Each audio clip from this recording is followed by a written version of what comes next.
Welcome to the Countries for Kids podcast from Case of Adventure. I'm Karyn and I'm so excited that you're listening today. I'm going to be reading from A Clash of Swords in Scotland from our Scotland Adventure book. To find out more, go to caseofadventure.com. I'm reading from chapter 4. The following morning, the girls were woken by the sound of horses whinnying from outside their window. The stable hand was taking the horses for their morning walk. Wren jumped out of bed and crossed to the window where sun was streaming in through the slats in the shutter.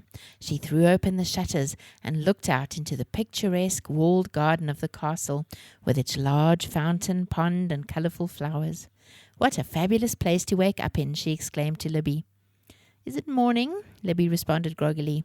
"Yes, sleepyhead." She glanced at her watch. "It's after 8 already." Mom and Tiffany appeared in the doorway. "Good morning, girls." She gave them each a kiss. "Time to get dressed and go down for breakfast. I've just woken the boys. We all slept so long, I guess the long flight finally caught up with us." "I feel great this morning," Wren told her, and Mom smiled. "Glad to hear it."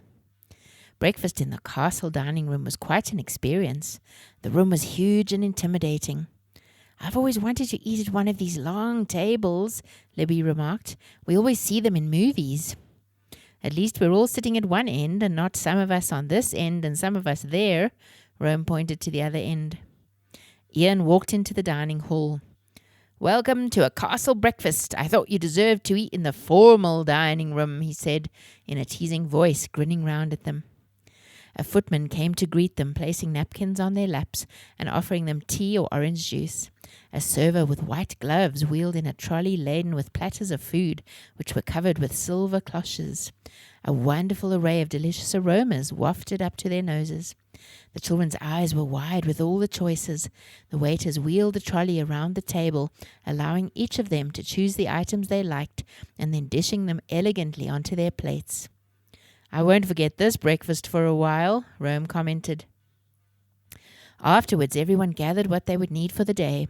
The van, with Dad driving, followed Ian's car to fetch Janet from her flat nearby. Janet waved hello as she hopped into Ian's car, and they set off for the 45-minute drive across to St. Andrew's Castle. The ruined castle lay on a rocky outcrop overlooking Castle Sands Beach. It was a fascinating place with underground tunnels, passageways, and dungeons. Ian and Janet met them in the parking lot, and after exchanging hugs and greetings, they walked together towards St. Andrew's Castle entrance. "How was your night in Weems Castle?" Janet asked Wren. "Any scary experiences?" Wren laughed. "Not really. It was lots of fun. I forgot I was in a castle, and I was surprised when I woke up this morning." "I had a battle with a suit of armor in the night," Jake told her. My, and who won?" "I did. Then I went back to bed." Jake skipped ahead to join the others as Janet and Wren laughed at his antics. Ian turned to the family to tell them a bit about the town and the castle. Many believe that the Apostle Andrew came to Scotland in the 1st century. The town was named after him and also the castle, Ian told them.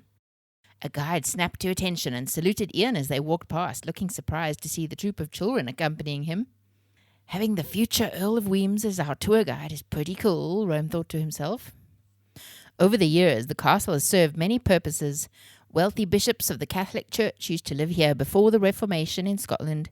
It was used as a prison as well as a fortress to protect the town's people. If an enemy came to the town, the people would flee inside the castle. "Did you know Lot in the Bible had a pet flea?" Jake told Libby. "He didn't," Libby replied. "He did. It says that God told Lot to take his wife and flee from the city." Libby and Jake giggled at each other as they walked on, until they became thoroughly absorbed with exploring the fascinating castle, walking over bridges with dark wood railings and up into a huge stone tower with a narrow curved stairway. They could see the ocean through gaps in the stone wall and pretty white flowers dotting the castle lawn far below. At the top of the tower there was a breathtaking panoramic view of the city. They could see vast stretches of land, grey buildings with red roofs and large patches of green grass. Ian continued telling them stories from the history of the castle. During the Wars of Scottish Independence, the castle was destroyed and then rebuilt. It changed hands between the Scottish and the English many times. After the Battle of Bannockburn, involving William Wallace, it was taken for Scotland, but then recaptured by the English 15 years later. There was a 3-week-long siege, after which the Scottish took it back and destroyed it, so that the English could not use it again. Lairds of Fife, like my ancestor John Weems, were asked to help defend the castle. What was it like during the siege? Rome asked. The enemy armies surrounded the castle and no one was allowed in or out of it. No food or water could be brought in. They used weapons like the trebuchet to fire huge rocks against the castle and the ballista, which is like a giant crossbow, to shoot arrows lit with fire. Eventually the enemies breached the castle and captured everyone. The remains of the castle are a portion of the south wall here, which encloses a square tower, the dungeon, the kitchen, and best of all, the underground mine and countermine tunnels. Would you like to explore those? Yes, the children were very enthusiastic. What are the mines? Libby asked what everyone wanted to know. The mines and countermines are dark tunnels which have been hewn in the wet rock. They were dug years ago by enemies trying to weaken the castle during a siege, and then by the castle inhabitants who were trying to stop them. One group would have been digging in and the other digging out. They walked down long, winding, narrow stairways towards the dungeon and mine tunnels. Dad read to them from a plaque on the wall. Many times in its history, this castle was a prison. The dungeon was a dark and airless rock pit. During and after the Scottish Reformation, Catholics and Protestants in turn were imprisoned in the terrible conditions of the dungeon. John Knox wrote, "Many of God's children were imprisoned here." That's so sad, Wren commented. It seems that so many people who weren't even criminals were imprisoned. Yes, and even executed, said Ian. We'll see later the spot where George Wishart, the Protestant preacher, was burnt at the stake. Let's head down to the mine and countermine tunnels first, though. He led Dad and the children down into the mine tunnels, while Mom and Janet stayed behind to chat. The tunnels were very low in places, and the adults had to bend their necks and duck as they walked carefully along. Ian tried to give them a picture of what it would have been like. Nowadays we have lights and railings to make it easier to walk, but back then it would have been pitch dark, wet, muddy and slippery. Men in the front would have had shovels and picks chopping away with rock and soil, and men behind them would have had to use buckets to remove it from the tunnel. There was not a lot of room and not much space to carry weapons. When the enemy who were digging the mines into the castle and the castle defenders who were digging the countermines reached each other, they would have dropped spades and unsheathed swords. They would have had to fight in confined areas with knives and fists to try to defeat each other. Perhaps they would have used their spades to bonk each other on the head, Jake commented. Don't joke, said Wren. I think it must have been awful. Yes, said Dad. Mayhem and slaughter in the wet, messy darkness. It would have been hard to know who was an enemy and who was a friend. Exactly, Ian agreed. Soberly, they continued down the tunnel. The men on the outside would have to dig to try and bring down the walls under what they thought was a seam or a weak place. They hoped the walls would sink into the holes and would prop them up as they went. When they were ready, they would set the props on fire and run like mad so that the walls would fall. It sounds very difficult, said Wren. I can't imagine how they did it without bulldozers and other machines. You're right, it would have taken a long time. The people inside the castle knew what the enemy were up to and started digging the countermines to try to stop them, Ian answered. The mines were rediscovered and opened to the public in 1879, more than 300 years after they were dug. As they walked along, they heard the singing of Scotland the Brave coming from deep inside the tunnels. Ian smiled. The Scottish people are very patriotic, and this is a favourite spot for singing that anthem. Wren was very glad to ascend into the fresh air again after the dark mustiness of the tunnels. The boys and Libby told Mom and Janet all about their adventure. Sounds exciting, Mom told them. We've been enjoying the sunny view from here. They walked together towards the castle courtyard. Brick lettering with the initials of George Wishart marked the spot where he had been burnt at the stake. Ian told them, George Wishart was a great Scottish preacher who influenced a young man called John Knox in the early 1500s. When George Wishart went around preaching, John Knox would stand behind him with a sharp sword to protect him. Why did he need protecting? Jake wanted to know. Because he was at war with the Catholic Church. He wanted to change things and make the Bible available to all people instead of just the priests.